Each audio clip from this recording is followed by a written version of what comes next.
Hey everybody, I'm back. And I'm back because a couple of days ago was my birthday, and I was like so many holidays, like so many days that are coming up that they used to be very special to me. Like my birthday, like the anniversary of my daughter's death, like Christmas, like, Thanksgiving, sometimes even Valentine's Day.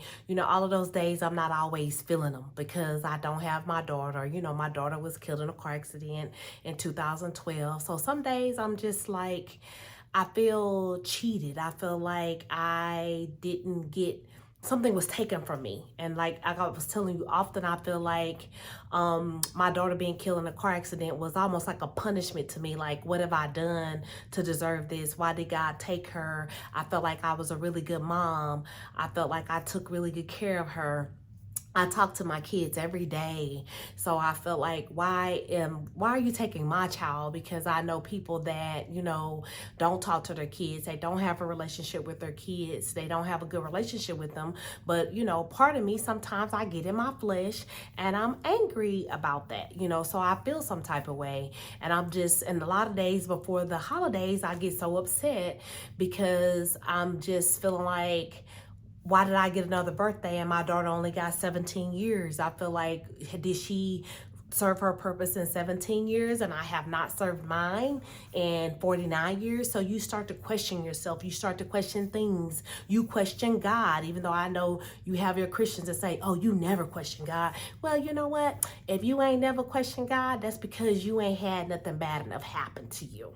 And when you do, you will send them questions up. But He's God. He can handle it. I don't think that's a big deal. I think, like I said, God is forgiving. He knows your heart. He knows where you're coming from. So if that's what you're feeling and that's what you need to do, you do that. And the people that say don't do that, it's because they've never been through anything that traumatic in their life. Because if you just real with yourself, you will question and you will have questions when you go through a traumatic loss like I did of my oldest child. That's just what you do. That's just real. That's just how you feel. I think time doesn't make it better, but time does heal wounds. My daughter's been killed 10 years this year.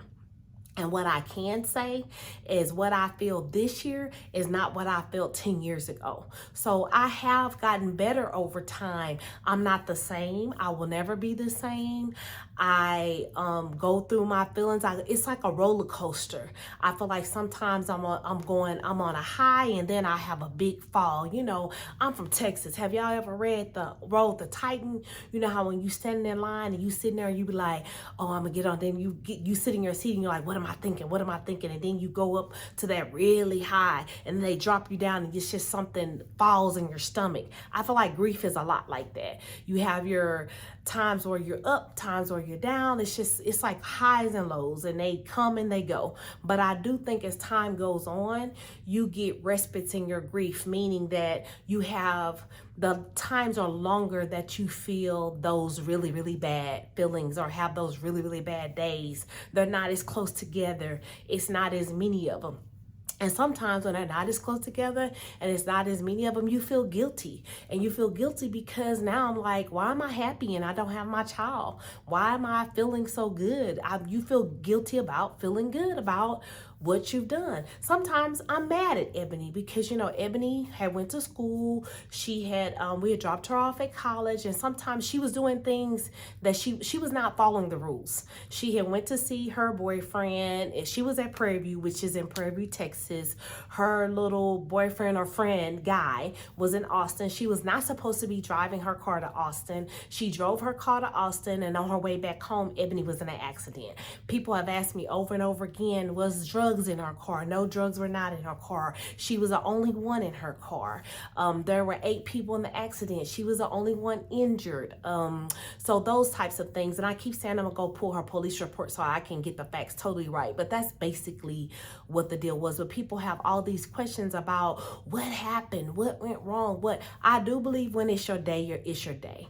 Like I tell you guys many times, I was an ICU nurse, so you see people die that you don't think will die. You see people live that you thought wouldn't make it. So at the end of the day, God does have the last say, and Christians tell you that all the time, but that's a hard pill to swallow when it's your situation, when it's your life, when it's your child. So you know all those things, and people can tell you that and say those things to you, but a lot of people saying that stuff to you, they haven't been through it. So it's real easy to come out your mouth when it's not your situation.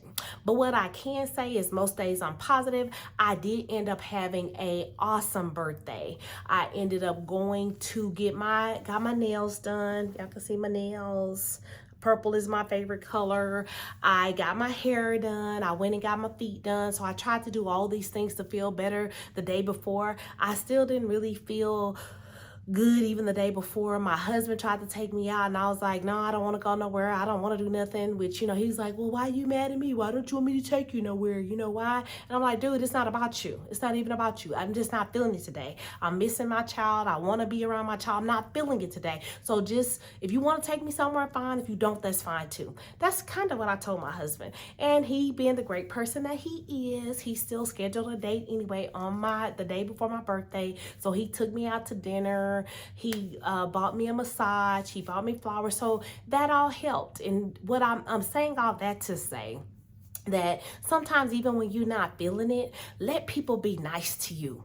Because sometimes when you allow people to be nice to you, it puts you in a better headspace and it gets you out of that funk that you're in. So me just allowing my husband to love me and love on me and give me those things that he felt like I deserved for my birthday, it made me feel better. The next day, I actually felt totally different than what I expected. I had a good day. I had a good birthday. I really didn't do anything because it was Monday. It was President's Day. I still went to work, but I wasn't as depressed as I thought I would be.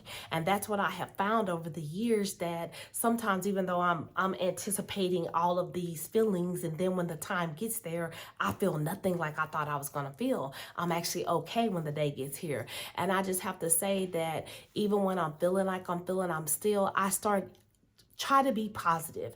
That's what I have learned through this process, is that the more positive I am, the more I get out of those places. And if you're not able to pull yourself out of that place, you might need to be on medication. I went to see counselors. I went to see a psychiatrist. I went to grief counseling at a church.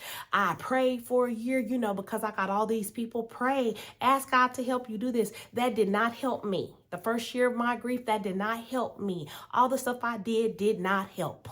I ended up, after a year of grieving over my daughter, I had to be put on medication because I was so depressed. And normally I would get depressed like I was on my birthday. It's okay to be depressed, but you also need to be able to come out of it. If you're in a situation where you can't pull yourself out of it, you might need to go get on medication. I was on Wellbutrin for a year. I finally decided to get off the Wellbutrin. I'm not taking it anymore, and I still have my days, but I don't have those days where I feel like I just can't get out of bed. I don't have those days anymore where I feel like I want to die. I don't have those. There was some days I was just in a really, really dark place, and people say, oh, well, you have other kids. I have other kids, but it's not that kid. You have so much love. You don't know what I have to live for. You don't know what's going on with me. Don't tell me that. Don't say that to me. So that's how you feel when you're in that place. So people try to talk you out of your feelings.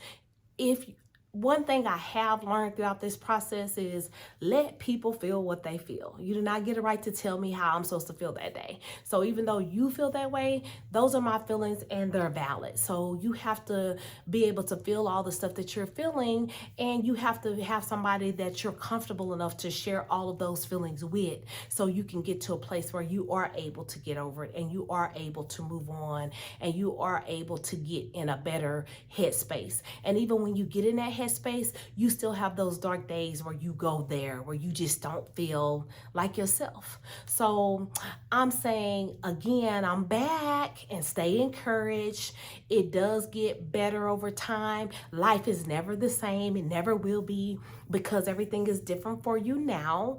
But that doesn't mean you can't live. That doesn't mean you can't go on. That doesn't mean you can't have a good life. And a lot of it is your thinking. You have to try to be as positive as you can, even on the days that you don't want to. At some point, you have to think about, I'm still really, really blessed. And you know, those are things that you have to come up with yourself. And you do have people that you feel like are qualified to say those things. Everybody that you talk to, you don't want to hear that from any people. If you don't have that type of relationship with me, you're not the one I want to hear that from. So if you're the type of person that I do have that relationship with, I'm more receptive to those types of comments. But if you're somebody that we talk every now and then, we deal with each other every now and then, I'm not as receptive to what you have to say to me. I'm going to feel like you don't know what I'm going through. You don't know, you don't understand. You're just talking because you haven't been there. That's what you feel a lot of times when people are saying things to you.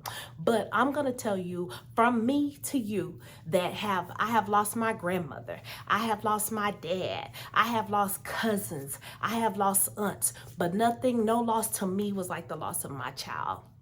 So that was the one for me, that hit me very different. But I'm just here to tell you that you can make it. You will be okay. You will get through this. Your dark days, you will have some light. There is a little bit of light at the end of the tunnel. So you'll never be the same, but you got this. And you know what? Until next time, I will see you guys later. Bye.